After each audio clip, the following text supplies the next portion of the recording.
Thank you, Madam Chair.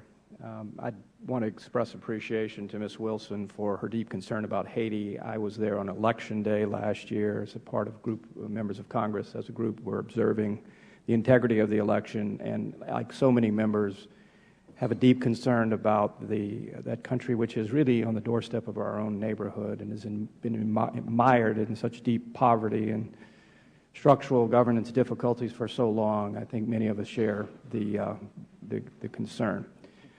I do for a moment want to go back to the commentary made by Ms. Schmidt and Mr. Connolly, as well as Mr. Payne, in the debate that occurred prior to this debate right now.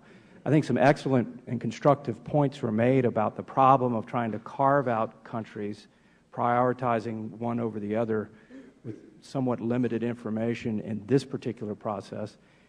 Yet at the same time, all situations are not the same.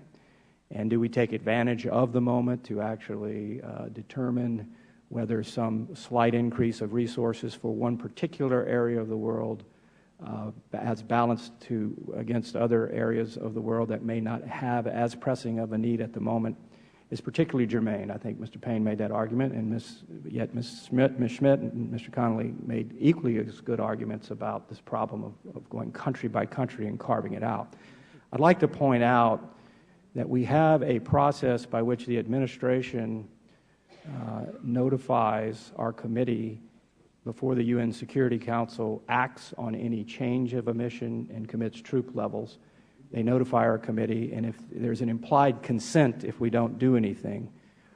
We also have an appropriations process where I think it would behoove all of us to become perhaps more informed, where we go line by line and actually commit a dollar figure to these various missions. So with that said, maybe after all of this particular hearing on the state authorization is done, if we want to strengthen our ability to have more direct oversight so that we have better information in a more timely fashion, some of us could creatively think about that so that we can determine whether or not we want to prioritize one country or region over another given the particular sensitivity of that situation in the moment. That's why I voted for Mr. Payne's amendment on Sudan earlier, taking advantage of this moment, although it's limited, in terms of comprehensive discussion about that particular situation. It is particularly sensitive and potentially volatile, and peacekeeping forces there will affect a 5-country region. But it is a real dilemma to start going country by country and carving things out.